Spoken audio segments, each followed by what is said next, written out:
Is it true that for religious reasons, Jehovah's Witnesses may not become part of the YMCA, the Young Men's Christian Association?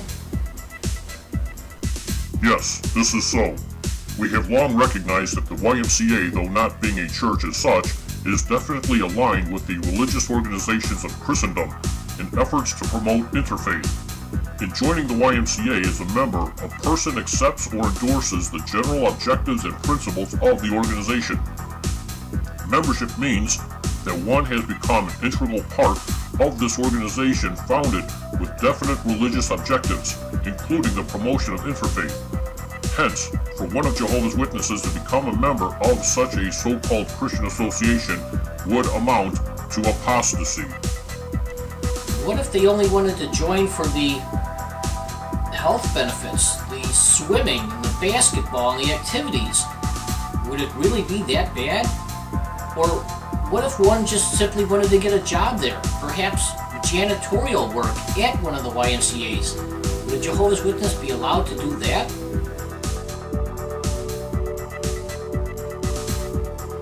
Even a janitor or a receptionist at a blood bank or a plant making only weapons of war is directly linked with work contrary to God's word. Why does the Watchtower take such a firm stance in what they allow their congregation to do and not do?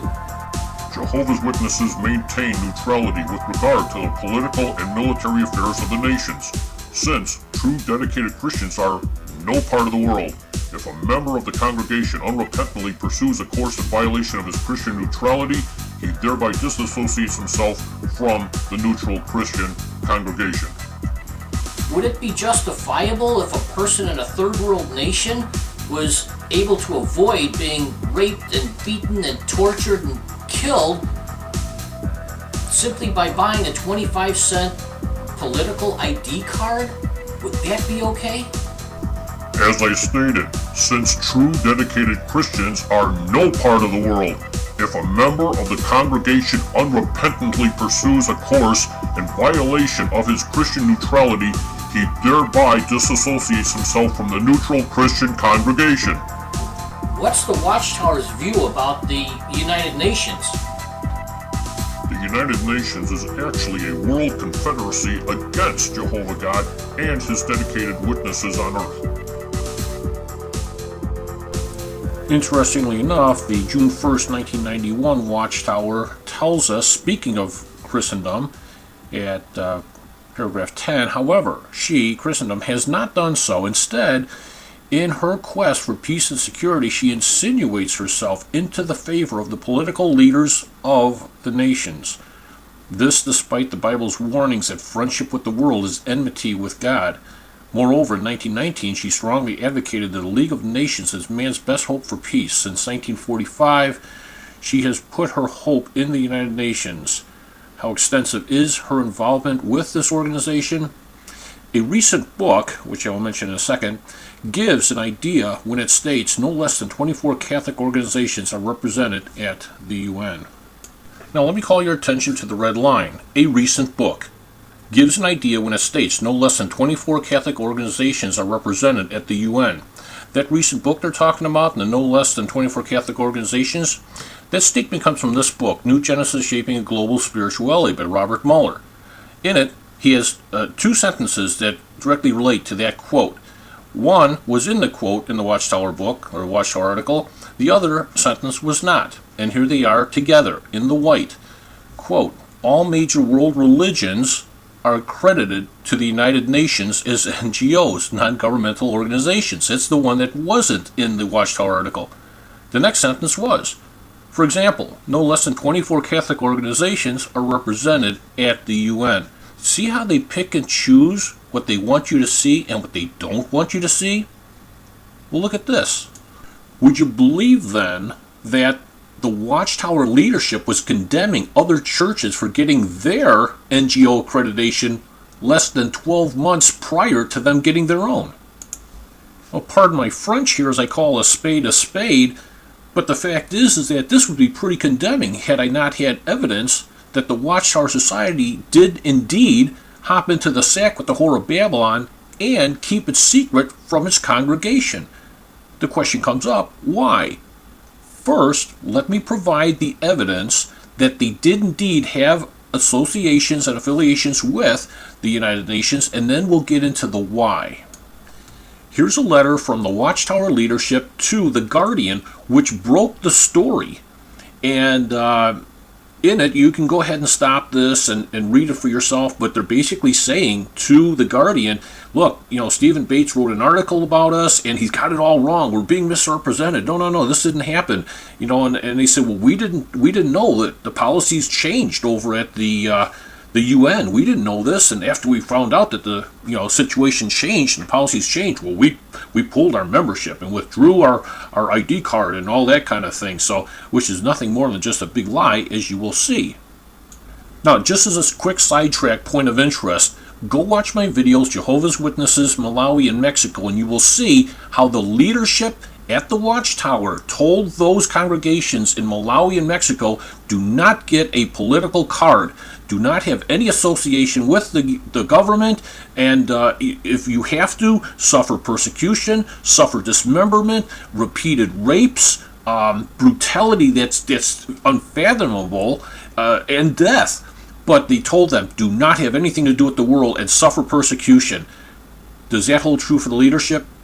Absolutely not.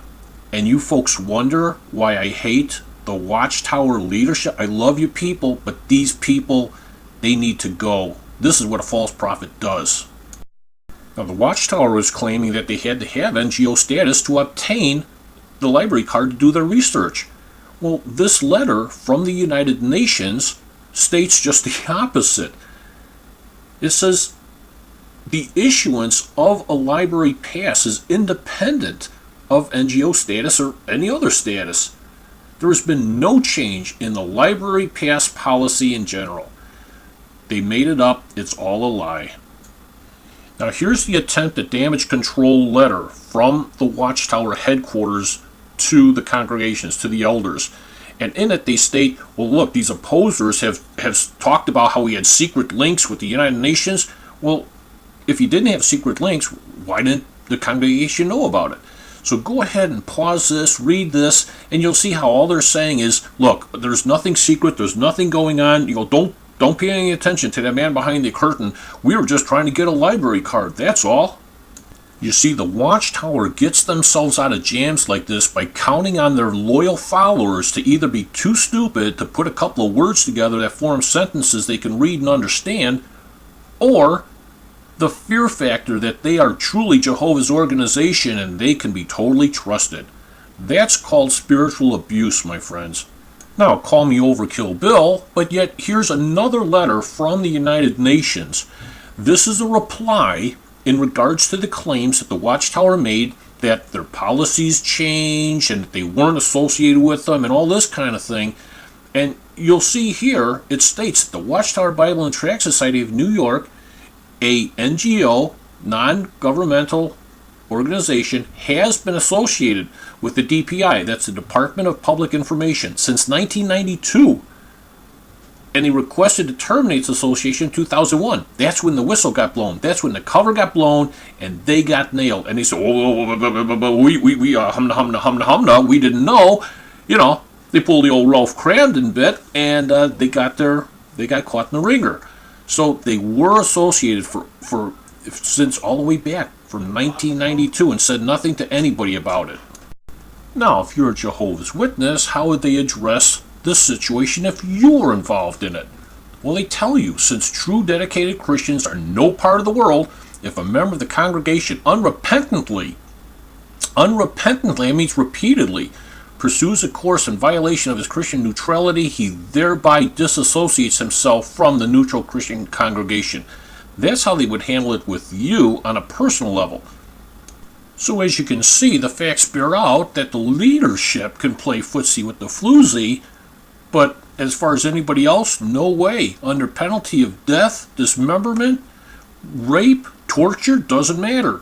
You are not to be part of the world. Now, if you're part of our leadership, well, maybe we can work something out here, but no, that is not the case for the Spirit-anointed 144,000, the great crowd, which is class number 2, and then you have the elite leadership. You've got a three-class system, my friends. What do they tell all the kids in school? Don't do the Pledge of Allegiance. Don't take any pledge or oath of allegiance. No.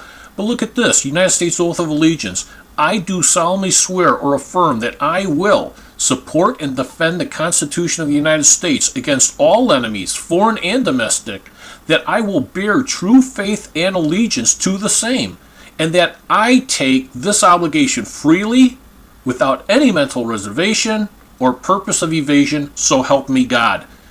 Would the Watchtower leadership let you take an oath like that when they won't let you say the Pledge of Allegiance? Certainly not. But guess who did?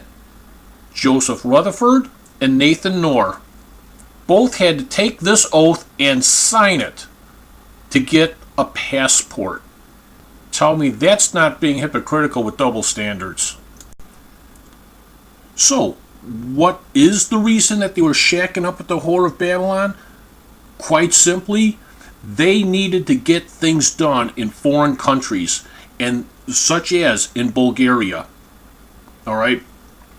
They could not and were not being recognized as a state-sanctioned religion in Bulgaria back in the day, not all that long ago, a handful of years ago. So why were they refused state sanctioning? Simply because of their stance on the blood issue. Bulgaria said, no, you're a cult group, you have a strange stance on this not taking blood transfusions, we will not allow you as a state-sanctioned religion. What did they do? The Watchtower gave them paperwork. They said, okay, here's what we'll do. We will allow the Bulgarian congregation to take blood transfusions, if they will, without reprimand, without threat of dissociation. And the Bulgarian government took it in writing and said, okay, fine. They gave them state sanctioning. That's why they have to rub elbows with the powers that be to get things done in these foreign countries. But they're not going to tell you that because they sit, quite simply, they are not sticking by the standards they're enforcing on everyone else. They don't have to. Why? Because they're the faithful and discreet slave. And furthermore, as you're familiar with their policy on what they call and refer to as theocratic warfare, which is keeping the truth from those that don't deserve to hear it, my friends, don't think that they only use this against Christendom. They're using it against you more than anybody else. So there you have it. In wrapping it up, let me just ask you a question. If you're a Jehovah's Witness, have you seen more hypocrisy than this in your entire life? The answer obviously is no. Your organization is, they're made out of hypocrites. And you know what? For those of you that are saying snarky, you're pretty mean and rude and arrogant and sarcastic. But you know what? I've spent multiple full days putting this information together for you because I love you enough and I am concerned enough about your salvation to give you the truth. You're part of a false prophet organization, and I'm going to keep bringing the truth. I'll put it right up on a tee. You can hit it into the woods if you want. That's your call. Let me leave you with these words from the Apostle Paul.